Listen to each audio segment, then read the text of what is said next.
Lead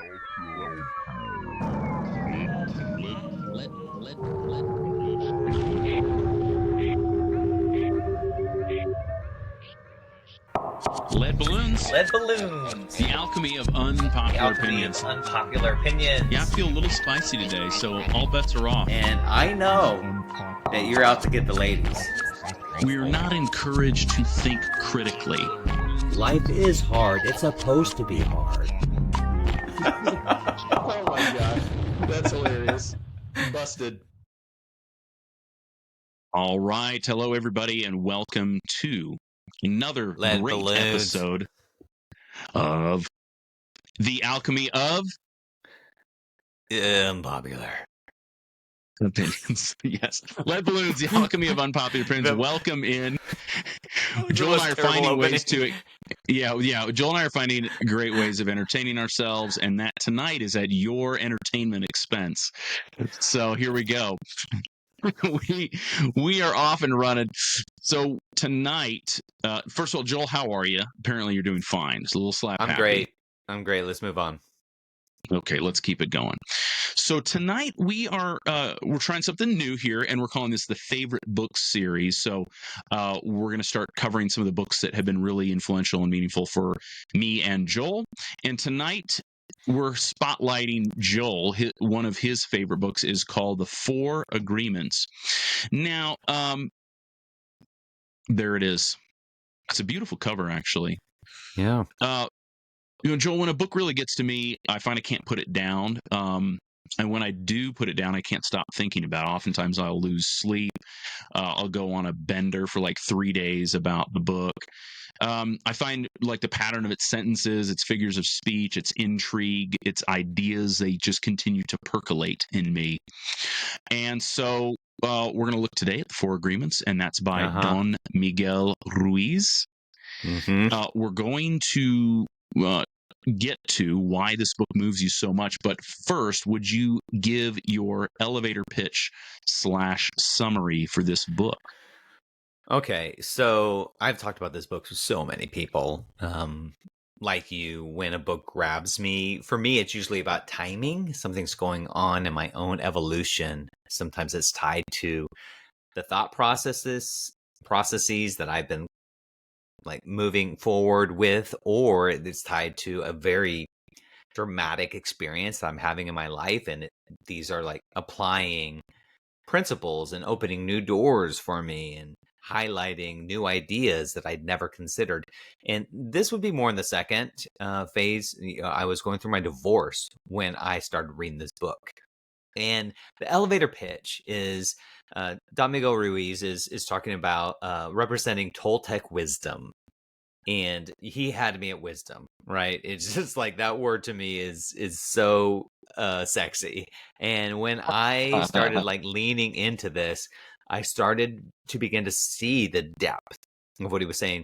But it was not just the depth, it was also the simplicity. This is a short book. You read it pretty quickly, right? Yes. Yeah. Did not take me long. Yeah. And I did the same. And then I read it again almost immediately.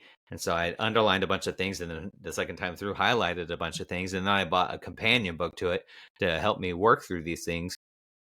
But what Don Miguel Ruiz is talking about when he says agreements, he's basically talking about what Christians might say beliefs, that ultimately we make little contracts in our minds about things that opinions that we say are true or false. And these become contracts, or he would say agreements that we make with people in the world. And these have impacts on ourselves. And he does a really good job of talking about from the Toltec perspective of what the inner life is. I would argue that it has a lot to do, a lot of overlap with inner family systems, IFS, in terms that we have parts inside of us. And then he offers 4 agreements that if we like put aside that internal book of law, that internal judge that we all have, and we agree to these 4 agreements and stick to these will clean up your life. They will help you experience freedom, and they will make it to where the interpersonal conflict and the internal turmoil that we tend to feel, whether that's through fear, anxiety, all these sorts of things, that it will clean up all of that simply by following these four agreements that we make with ourselves. And again, those kinds of 10 steps to a happy life, those kinds of books I roll my eyes at typically because it's all marketing. But when I read this book, it Mm, sung to me in authenticity, and there was something so deeply mm, true about it. And it began to work for me. I began to apply mm, it okay. immediately in my divorce as I'm having very hard conversations, having to Mm, think through very difficult experiences. And what do I think about this? How do I interpret this? What do I communicate here? All that began to really help me filter out what the most free and authentic way I can move forward. mm. I think it's fascinating how, I want to touch on something you said there. I think it's fascinating how uh, books come to us at particular moments in our lives. And maybe if you'd read the Four Agreements in college or something, or 20, Mm-hmm. 15 years ago, it wouldn't have done it for you, but it hit you at a very specific time. And then you also mentioned that it was just very practical. You found that there were ways immediately you could put it into practice. And that's probably owing to its simplicity. I found Mm-hmm. that it he wasn't rattling off like 31 things you have to do. It was four fairly simple concepts or principles that you can flesh out in your life in ways that seem appropriate to you in your situation. Yeah, absolutely. And the simplicity of it, I think, is the brilliance of it. True wisdom to me is boiling things down to the simple. It's the simple things that are the Mm, beautiful things, because those are the rabbit holes that go down to the core of the earth if you follow them. yeah, Most people are trying to teach a bunch of flashy shit that doesn't get past the crust yeah, of the earth. yeah, yeah. Okay, good. Well, hopefully we'll come back around to some of this, especially the simplicity, the beauty of the simplicity and the applicability of that. We'll come back around to that. So, okay, so this is a work of spiritual importance, and I'd say that works of spiritual importance, they draw people away, from their settled routines, and kind of upend them and help them see reality from a new vantage point. One of Ruiz's core concepts is the domestication of humans, and Mm-hmm. already I love that picture. I can imagine that in my mind, that is our domestication. Um, and so as I came across that concept, I was reminded of a quotation from Emerson's Ralph Waldo Emerson's essay called Self-Reliance, which is unbelievably good. Maybe we'll do that in a favorite essays Ah, upcoming series. bring it. But he says this that I think ties into domestication of humans. He says, society is a joint stock company in which the members agree for the better securing of his bread to each shareholder to surrender the liberty and culture of the eater. The virtue in most request is conformity. Self-reliance is its aversion. Yeah.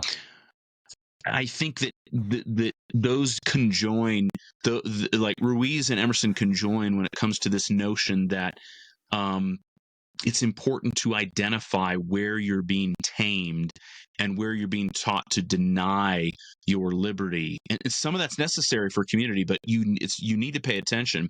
Could you elaborate, Joel, on what Ruiz is driving at with his concept of domestication of humans, and then how did this land with you when you read it? So I think when Ruiz is talking about it, it's kind of, he doesn't lay it out this plainly, but I do think it applies this way. There's like an external domestication of humans, and there's an Mm-hmm. internalized domestication of ourselves. So there's almost a Ooh, yeah. societal pressure that is always happening, especially when you get a bunch of humans together. The easiest way to create production, conformity is a very helpful thing when you're talking to a bunch of people. It's just Mm-hmm. like, let's reduce conflict, let's increase productivity. If we're all doing the same thing, we create systems, and everyone getting on board with the system for our survival and all those kinds of things. It makes sense. However, what that ends up doing is it creates opportunities for the most aggressive personalities, or Mm-hmm. the most maybe persuasive personalities, to create philosophies that become values that become systems, that become laws, and all of these things kind of trickle down, and people just adapt. They adapt, and it becomes, when you're a child, you don't question the things that are told you. Right? We don't question that. In fact, let me just pull out, like I was just asking Poonam, my wife, what she thinks about a statement that I was about to read. And this comes from that domestication chapter. Sorry. We learned, I should have had this ready and open, but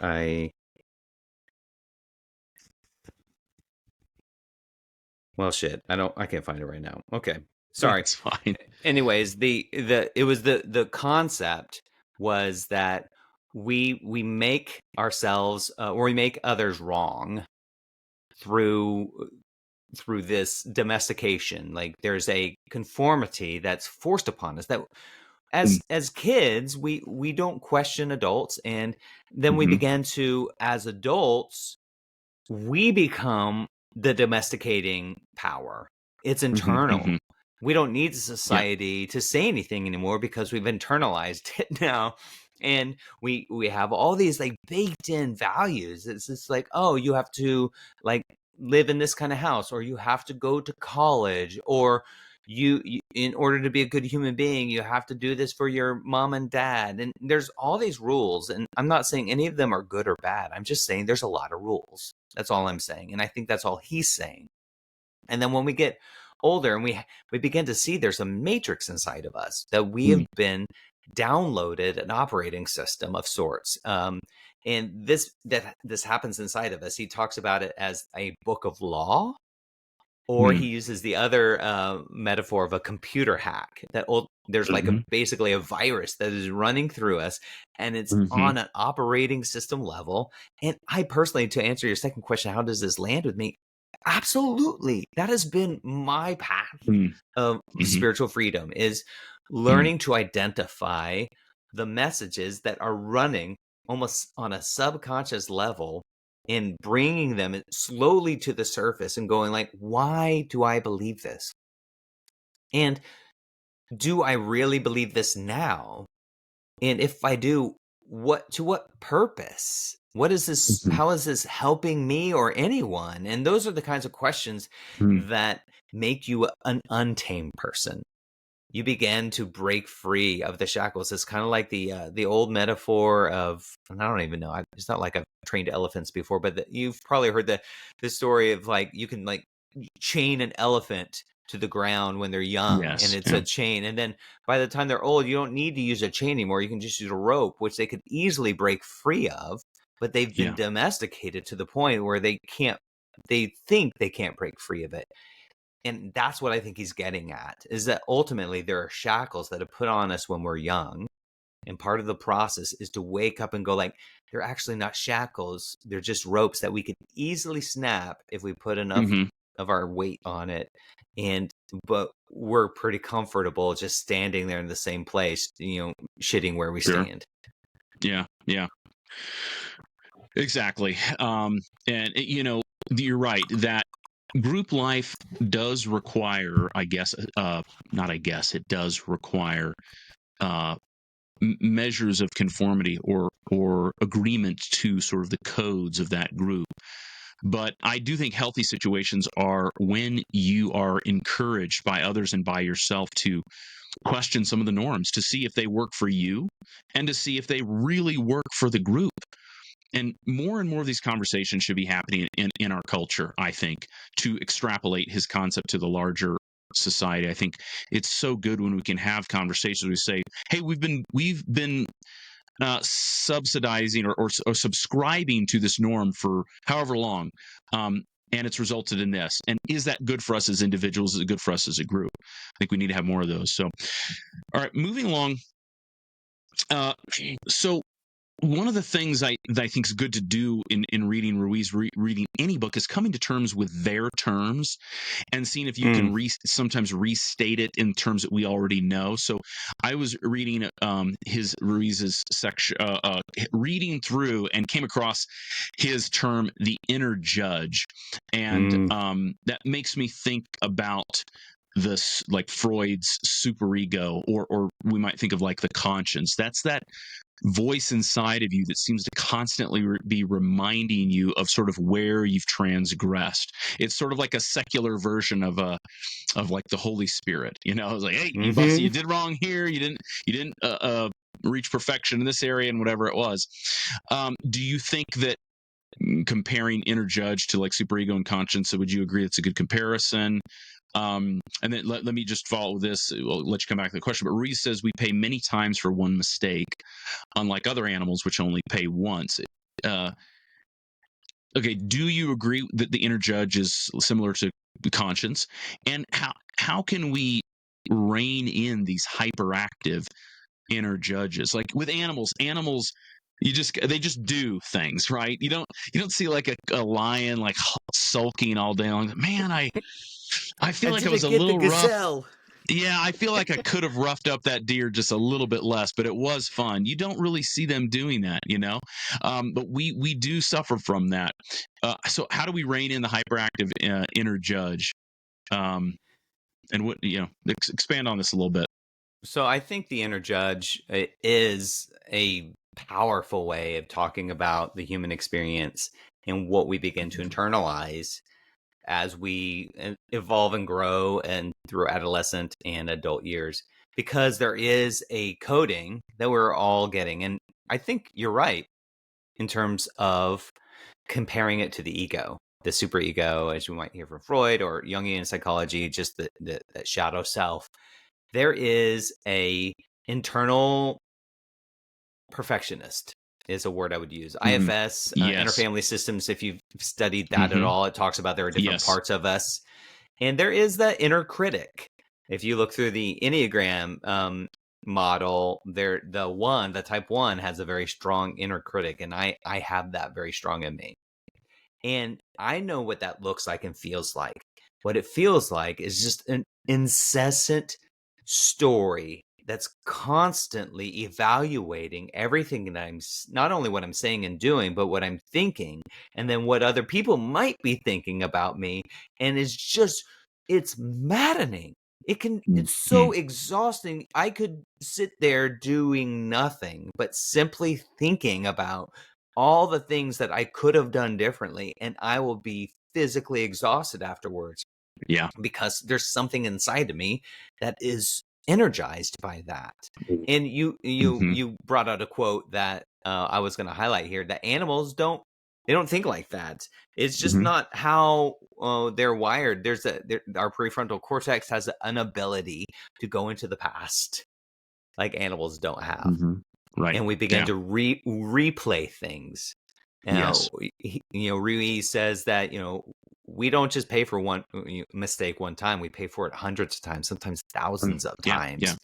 Whether it's us, pointing the finger at us or us pointing the finger at another person. Remember when you fill in the blank, and we just hold on to shit. What is that's happening? What is that part of us? What are they trying to accomplish? I think those are the questions that he's trying to bring to light and bring to the surface, is that this is actually a little prison inside of us. It's this inner judge doesn't have our best interest in heart. It is not interested in our freedom. Is interested in keeping us in this little cage of being right. And I've learned that through a lot of different modalities, you can't get rid of it. It's always going to be there. And I remember reading a book. I'm trying to remember which book it was. I think it was The Christ of the Celts by John Newell. And he highlighted a story it was an Eastern story of a monk of sorts that went to a cave that would have imaginations of all the flaws of him they would manifest as demons and seductive women, and like he would get to like he would go to this cave and all the flaws would manifest in these different forms. And what he learned to do was to have tea with them. He would sit Yeah. down and have tea with dragons and prostitutes and go like, Yeah. what is it that you need? And that's what IFS really is about. And I hear what Ruiz Miguel is saying. Don Miguel Ruiz is saying here is having a new relationship with this part of us.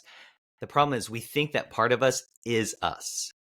And we have to create space between us and that part of us. And we realize that's actually just a part of us. It's a part of our early development, and it belongs, but it no longer gets to drive the car.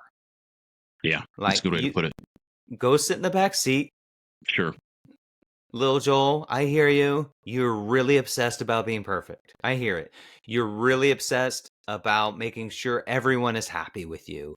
You're really obsessed about making sure you're not the wrong one. Like, it's just utter insecurity that's just constantly being poured out. And that's what I think is what he's talking about here, is this inner judge is a part of us that's been coded in us. There's nothing, don't judge yourself for having the inner judge, is a good way of saying it.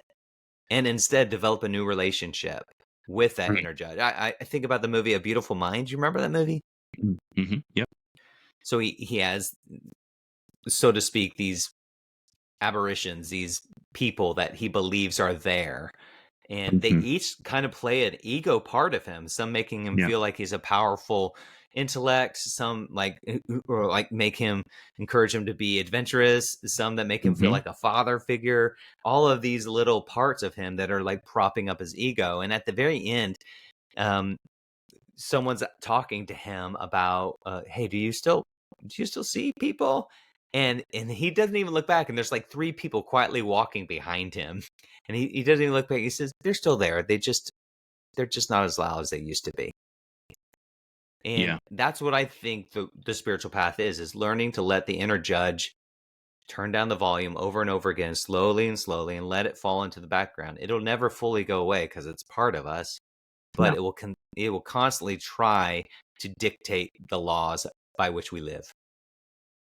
Gabor Mate talks about the practice of befriending those parts of yourself that you don't want to be there, that are uncomfortable and irritating, but befriending them and almost like parenting them. So you have these voices that are uncomfortable, that are judgmental and all these kinds of things, or you find yourself returning to addictions and these kinds of things. And I think a process that's really healthy is understanding when those moments are happening and not trying to clench up and drive them away, but welcome them, have a conversation with them, and do not beat yourself up when you don't perform the way that you feel like you have to. I mean, you hope that you're getting better over a lifetime, but some things are very difficult, and you just have to. I think maturity is getting to a place where you can kind of be comfortable with that discomfort. Okay, so let's move on. If I can move us on to the actual 4 agreements, and let's dive into these a little bit. So the very first agreement is to be impeccable with your word, and he doesn't choose that word impeccable accidentally. Tell us, Joel, about the significance of the word impeccable there, and how do you seek to implement this agreement in your life?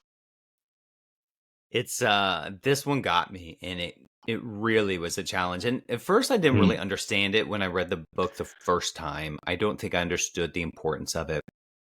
But also listening to another guy named Peter Crone, who really harps on the power of your words, I began to see like a pattern with some of the spiritual teachers that I listened to and was reading. Go like, oh, okay, what's happening with my words is more than just blah, blah, blahs in the air. There's an energy, there's an intention that is happening behind them. And so what, Don Miguel Ruiz is saying is that he uses the metaphor, it's like magic. We're casting spells, almost like Harry Potter. And there's black magic and there's white magic. And that really is measured by our intentions with our words, and that they actually do things in the world. I'm not. I don't think he's trying to align with some of the modern arguments that words are violence. I don't think that's what he's saying. Sure. Because some of that I'm kind of like, actually, words don't do that in the way Yeah. that way. But what it does do is it creates something for me. Is what I think he's trying to say. The way I use my words creates an experience for me, not what it does to other people necessarily. And what he's arguing is that these words can create, like the Bible says, life and death. And we have to like acknowledge that it can create life and death. And he used an example of and I remember here's the quote. I read it to my wife. I found it. He says in this chapter on be impeccable with your word, whenever we hear an opinion and believe it, we make an agreement and it becomes part of our belief system. Now that's a bold statement. Whenever we hear an opinion and believe it, we make an agreement and it becomes part of our belief system. Now he prefaces that with a story of like this mother who's really loving and caring but has a hard day, gets home, and her daughter is dancing around and singing, and then the singing gets really loud and she has a headache, and he says the mother lost control and angrily says to her beautiful little girl, shut up, you have an ugly voice, can you just shut up? And somehow she internalizes that voice, this girl, and she believes she must repress her emotions in order to be accepted and loved. And therefore, then he says, whenever we hear an opinion and believe it, we make an agreement and it becomes part of our belief system. This little girl grew up, and even though she had a beautiful voice, she never sang again. Now, there's two things going on there. One is that our words can create life and death. And two, this little girl, her work is to unleash from the fact that those words actually weren't about her. They were about her mom. And that's where we'll get to the later agreements. But why he starts with the impeccability of your word is because here's how I interpret it, is it's about being in integrity with yourself, alignment. And if I am saying things that bring death or harm to other people, I need to be in alignment with that and go like, I am creating damage. That is not my intention. Now, how can I repair that damage? How can I be someone who spreads white magic rather than black magic? Even to the point, he has a line in here where he talks about like, when you really take this seriously, you'll change your language, not only for other people, but with your pets, your dogs and your cats. Yeah. And I call my dog Mango's a puppy, and I call her a little monster all the time. And my cat Trixie, I'm like, you little demon. I mean, and it's kind of like funny. I'm just being funny, but then I'm also kind of going, what is Joel's intention here? Like, this is funny, but what kind of magic am I doing with these words? What's happening here? And that's where I begin to go like deep with this stuff. Like, if I'm taking this seriously, how seriously am I going to take it? So that's, I think it's a really important first place to start.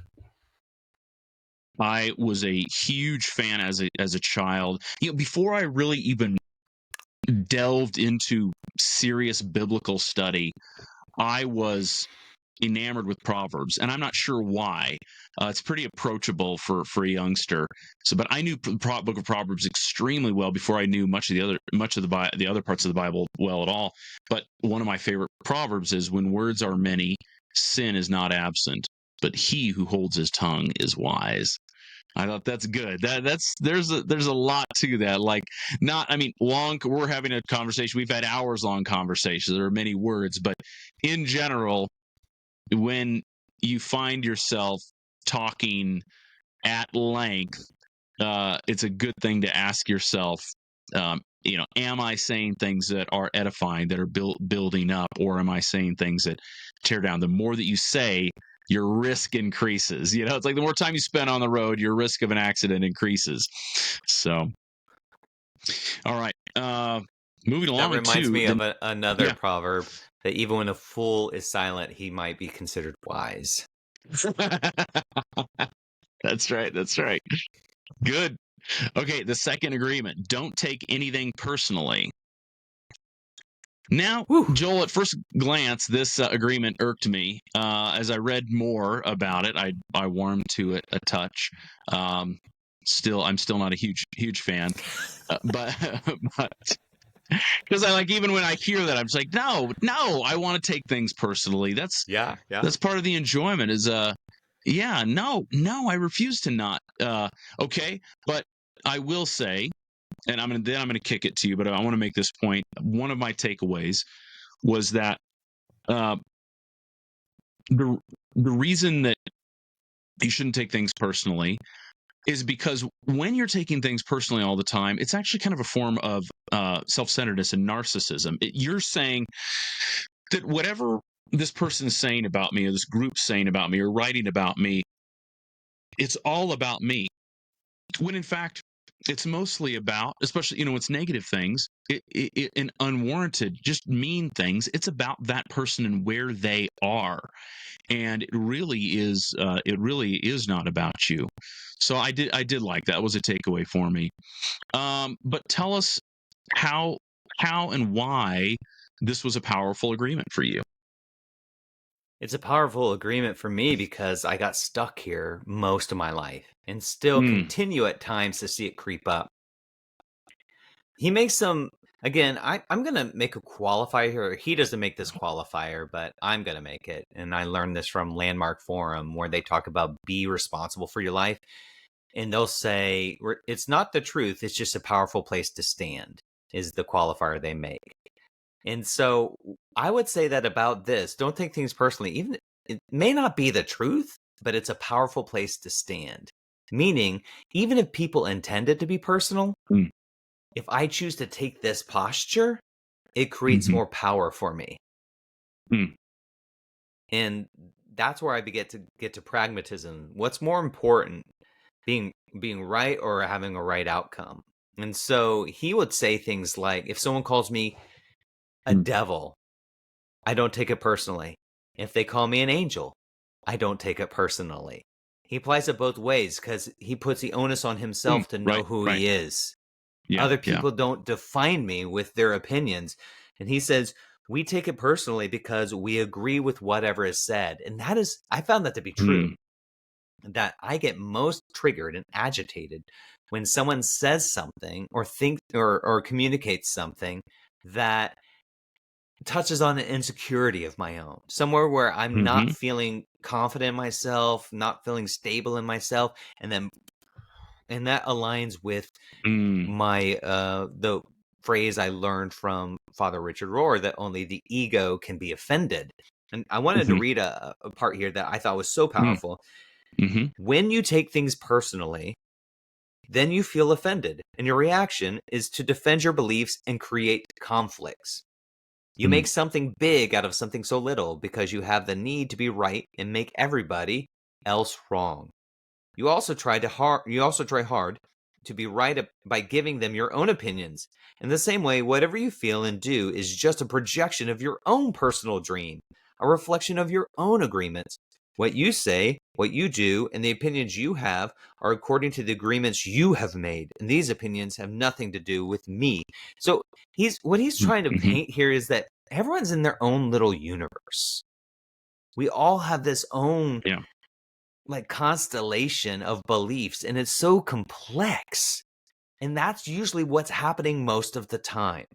And very few people can do the work to step out of that. He tells a story of the person who comes to enlightenment by going to a cave and having a dream about being made of stars, being made of light. And then he steps out, and no one else can kind of recognize this person anymore because they have seen something that none of them have also seen. And this begins to happen. I've felt this when I began to see things in a new light and go like, oh my God, I feel like I'm the only one who sees the Matrix here, like Neo walking around in the Matrix and everyone just doing their algorithmic thing. And it's just like, it's kind of disturbing at first, but you begin to realize, oh, everyone's just playing a game that they don't know that they're playing. And that game is to try and be right about their egos. That game is to try and like resolve and cope with whatever pain that they have internally, and it's usually coping mechanisms that they developed when they were 7 years old or whatever. And I did the same thing, but as I began to watch the wiring, I began to step aside from the wiring and go like, okay, I don't have to take this personally, because actually what they're saying doesn't necessarily have to do with me. It may have something to do with me, and there may be a nugget of truth in there that would be helpful for me to uncover some blind spots. I can lean into that, but I also am not going to act like they are the definitive authority on Joel. Mhm. And that's what I think it means, is don't take it personally. Means that I can just listen and hear their words and not eat them. Mhm. Like, not let Yeah. those be my diet. They're Sure. just words. Yeah. Good stuff. Okay, the third agreement is don't make assumptions. When you assume, you make an ass out of you and me. That was Bring it. I always thought that was moderately funny too. Not very funny, but something. Okay, so now, yes, this is a good section. We're going to talk about it. But this was probably the one that it doesn't like it rubbed me the wrong way, but I think it's more complex. And so I want to do a little problematizing. So Bring it. yes, when he talks about don't make assumptions, like get as much honesty. You be honest, and instead of assuming other things about other people, ask them what they think. Find honesty. I think some of the problems that I have with that one would be in not making assumptions and in seeking the truth from people is not a guarantee that you will get the truth. You might be even more confused once you actually ask people, because your expectation of yourself or your own honesty may not be theirs for themselves. You might get more data, but you may not get honesty from them. Yeah. The other thing I'd say is I do believe that an element of human relationships that's really important is that of intrigue and mystery and inscrutability.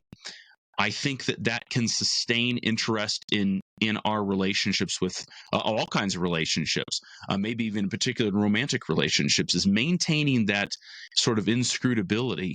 I think it can be a good thing. Now, when there's problems, they need to be discussed, and you can really give yourself a huge complex by assuming all kinds of things about people.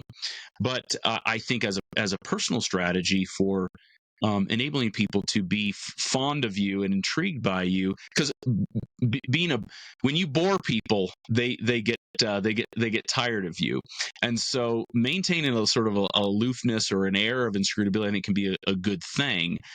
So obviously, these things can both be true. But when I heard him talking about don't making assumptions, I wish that some of that complexity and nuance could have been baked in. But tell me what you think about what I said, and then tell me why the don't make assumptions. I want you to elaborate on it, and I want you to tell me how it landed for you, as well as talk about what I just said. Let me ask first, like, what, if you had to distill it down, what's your biggest problem with this agreement? That human beings, we even though we eschew lying and deception as bad things, they are a part of who we are. Got it. When a woman wears makeup, when a guy when I put this hat on, any of the things that we do to dress ourselves up are ways of achieving effect that are in a sense a deception, meaning like I might feel a certain way, but then when I go out to greet the world, I put on a certain persona, which may not be in a sense honest, but it's me trying to present myself in a certain way. I just don't think that a full picture of human I don't think that a full picture of human behavior is full, without the acknowledgement that we are mixed creatures, and we are creatures of deception and these kinds of things, and that when we talk about being honest with one another, that needs to be baked into the conversation. Yeah, I think, would you say it's accurate to say that one of your issues with this is that it feels idealistic? Yeah, yes, I think that's right. Okay. I think that it might be too big of a reach. Obviously, I mean, I could say, yeah, I've gotten myself into trouble a lot of times in life when I assume things and be like, hey, and you have a friend who says, if you would have just come and talked to me about it. I mean, like, just I'll give an example, right, of where this I see exactly what he's saying. I I'm like really sound sensitive, right? Mm-hmm. And I've got roommates, and sometimes they might get noisy, not maliciously, but they might be noisy. And I am in my mind thinking, well, if they were good roommates, they'd be overly attentive, constantly attentive of my needs. And instead, if I would just go to them, Mm-hmm. and because I had a discussion with a roommate, my roommate the other day, he's like, hey, he's like, we're friends and we've been roommates for years. Like, if we're being too loud, just tell us to shut up, right?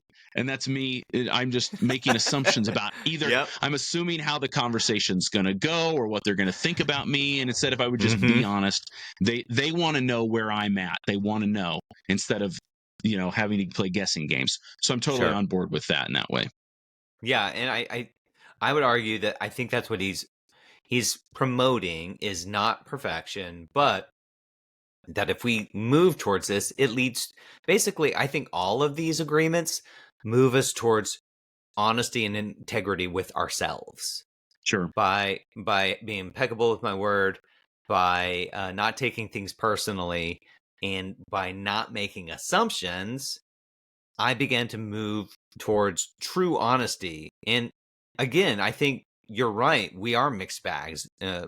Most of us lie to ourselves. It's called delusion. And a lot of people live in delusion because that's the only way Hmm. they know how to cope with life. They can't own how the people they've hurt, because it's it's better for them to keep hurting people than to have to look in Hmm. the mirror and see that they're the ones who actually hurt them. And Hmm. so, uh, you're right. A lot of people aren't capable yet. But what he's promoting here is that if you actually care about your own personal freedom, you are going to have to look in the mirror, because when you lie to yourself, you end up lying to everyone. And Hmm. so when we make assumptions about other people, the antidote is to ask questions. And that's Hmm. I think it's a little hack. My brain does Hmm. exactly what yours does when you're sitting in your bedroom hearing your roommates making extra noise. I create a story, and I'm That's usually right. the Yeah. victim in the story Right. Right. of Right. these Yeah. insensitive like assholes, and who I thought loved me, but clearly they don't. And it's just like, Yeah. Yeah. I think what he's arguing here is like, stop that mechanism. That's the dream you're living in. Yeah. He uses the word the metote that they have in Toltec wisdom. Mhm. Metote, this kind of like fog that we create. Right. And he says you Yeah. lie to yourself just to make yourself right. And that's, again, an ego, super ego Mm-hmm. kind of thing. Our ego's primary goal, I've heard other teachers say, is to Mm-hmm. be right about itself. It Yeah. doesn't Yeah. care if whatever that version is good or bad. It just wants to Mhm. be right. And Yeah. there was a line here in this chapter that, so I'm going through my divorce, and the fallout from the faith community and people taking sides. I Mm. mean, there were some people who took my side, so to speak, and some people took my wife's side. We were my ex-wife's side, and we were co-pastors, so that was bound to happen.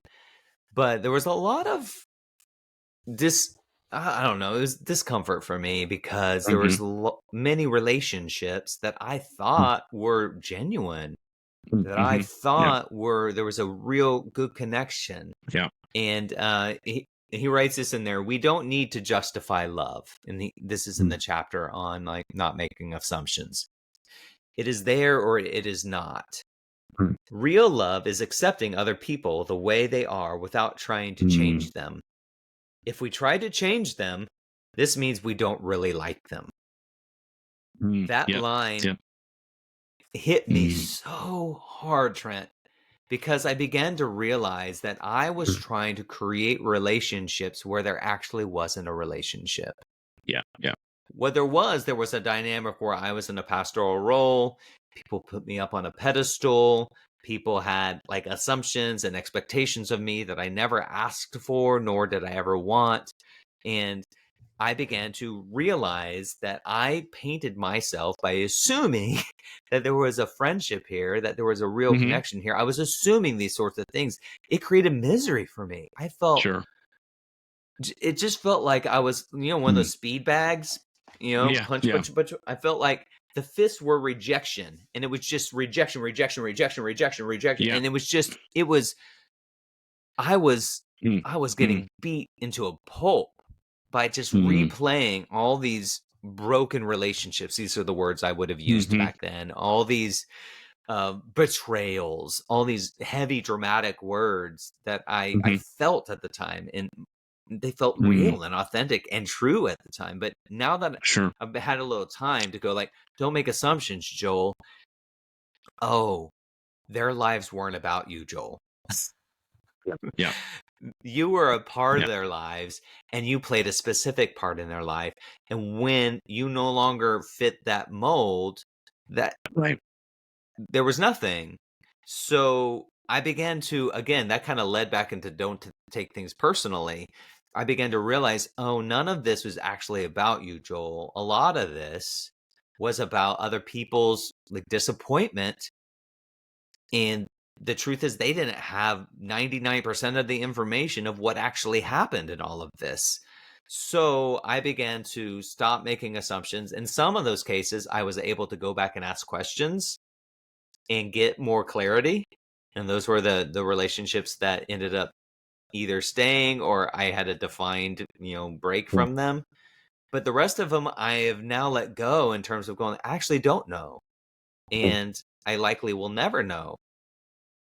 So I try to stay in a space of humility about all of those things that if I kept holding on to them would just be continual utter pain for me.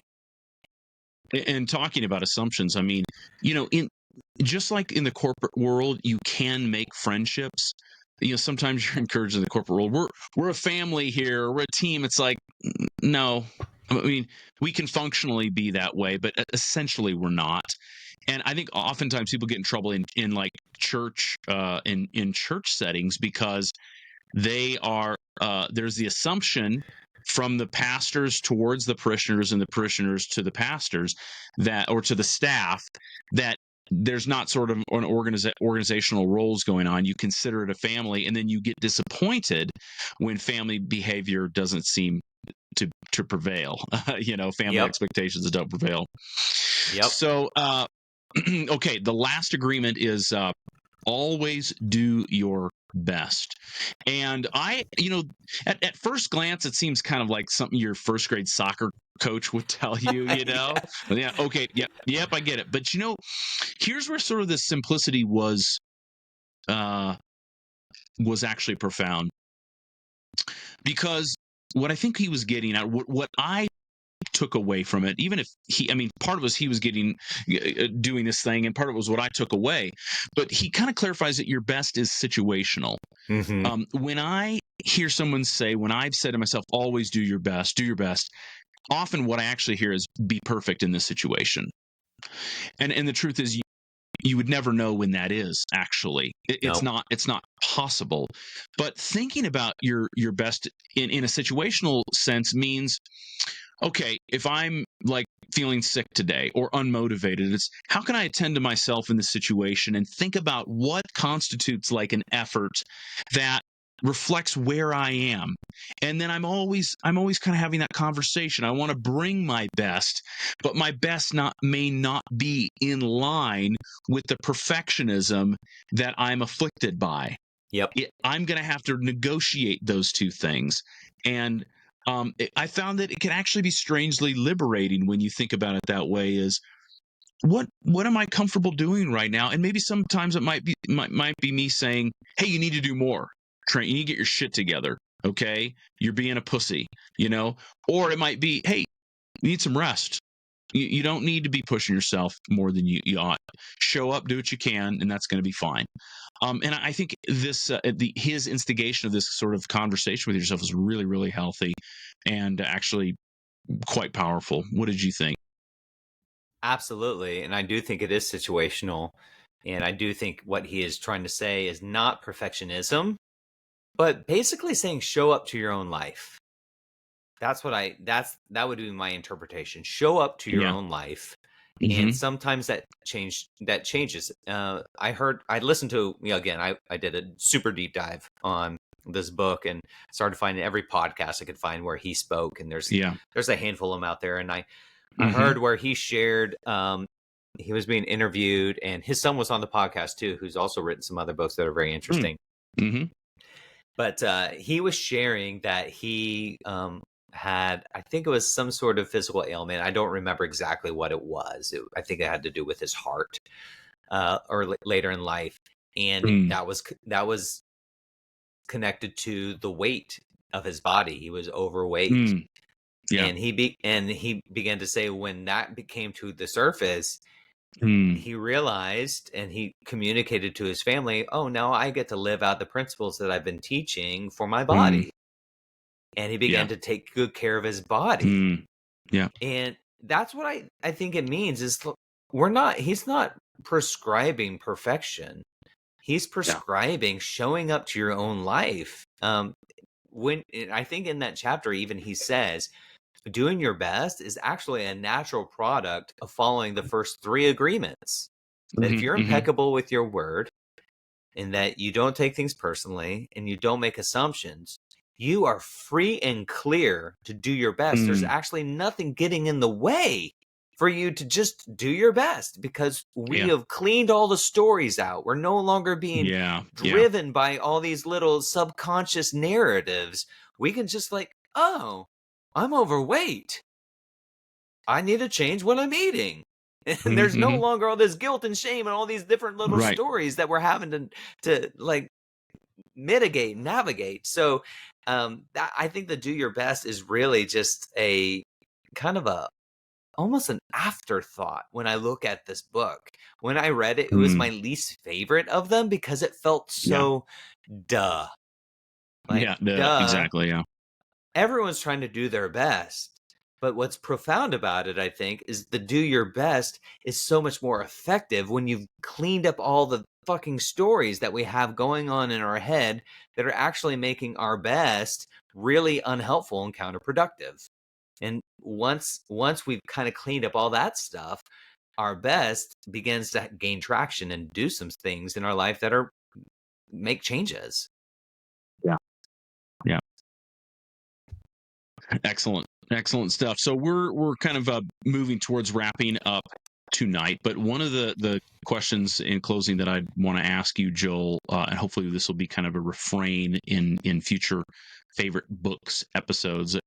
How would you say that this book is similar to other books that have kind of made your favorites list? Is there something about this that is categorical, that fits in with other books that really move you, or is it an anomaly? It's a question that I find intriguing because I kind of going back, what are the books that have really shaped me? And I think back to my favorite book in the beginning, The Great Divorce, when I read that and it reimagined heaven and hell, and I didn't know that was allowed by C.S. Lewis. Then I think back in seminary, my first year in seminary, when I read Thomas Merton's No Man is an Island. And I'd never encountered this kind of writing before. That was more like the Catholic philosophical approach. It wasn't trying to tie every line to a Bible verse, but yet it felt so true and it rang so authentic. And the more I just began to look through the books that have really impacted me and showed up, and I was like, it's really about the insight that hits me at the right time. I find that whatever the power in the universe is, let's call that God. God speaks to me through timing.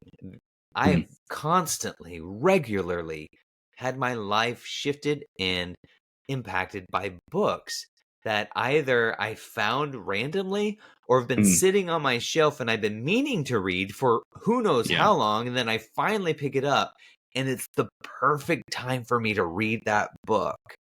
And this one was one of those. I was going through a divorce. I had heard my therapist mention it, who at the time, and even still, I don't have a whole lot of respect for him, because I ended up having to fire him because he did not show up for me in a very integrous way for me. And so, but he had mentioned this book, and I just was like, I am so hungry for something to help me like deal with the storm between my ears. I was going through this divorce. My whole life was falling apart. Not just my marriage, but my vocation. I had no idea what I was going to do. I'd invested my whole life in this vocation, and now it all was evaporating from my eyes, and I had no idea who I was or what my identity would be.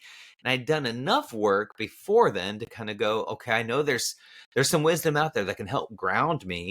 And this book popped up to me in a couple places, and I always felt like God kind of talks to me in patterns. And so I bought it, and it was like drinking water after walking through a desert after 3 days. And I was just gulping. I could feel myself just like I couldn't drink it fast enough. And that's what I think my favorite books when they make this list for me, is not just what they do in a vacuum, but it's what they did for me within my life. Well, I think that's such an exciting thing. I think it's been a fun opportunity to see you kind of light up talking about your experience with this particular book and how it was so meaningful for you at a very difficult time in your life. And I think that's an exciting thing about our lives, where we've been and where we're going in the future, knowing that there's like books waiting on the shelf somewhere for us that we haven't come across, or books that we've read once before, many times that hit us in a new way. It makes life really exciting when you think about the moments that we can have of growth and learning and discovery. And I think we probably both agree that's one of our great experiences with books has been having those moments of self-discovery when you're reading someone else's words and finding ways to put that into practice. So, but with that being said, Joel, any closing thoughts? Anything any way you want to button it up tonight? I want to throw it back to you, T-Dog. Oh, watch out. Of these 4 agreements, which of them do you feel like is one that you resonate with and could start like implementing or integrating into your life? Yeah, I would say the always do your best probably hits me the most. I think that sometimes I don't do things because I've set an impossible standard for myself. And I think that it's sort of that perfectionism that prevents the action. And if I could come to situations with how can I just show up? How can I challenge myself in this situation, be okay with failing? Be okay with just doing the best that I can and celebrating that. That probably would entail a good amount of growth through discomfort. You know that. Amazing. You know that's true. Yeah, man. Yeah, man. Yeah. Please don't try to be perfect, says Peter Crone, because you'll have no one to relate to. That's right. Yeah. Or like Rich Mullins said, perfection is boring. Perfection is boring. Man, I love some Rich Mullins, bro. God, love Our Rich God Mullins. Okay. is an awesome God. He reigns. Hold me, Jesus, because I'm shaking like a leaf. Wait, isn't that Steve Kerr Chapman? No, that's Rich Mullins. Oh, is it? Okay. You have been king of my glory. Won't you be my Prince of Peace? All right, man. Yeah. Ooh. Okay, I'm getting the Holy Spirit goosebumps. Well. Oh boy. All right. So we have gone off the deep end here, folks, but I'm glad that you joined us for hopefully what was a very riveting and inspiring discussion. This has been Lead Balloons, the Alchemy of Unpopular Opinions, and we are signing off. Thanks, friends.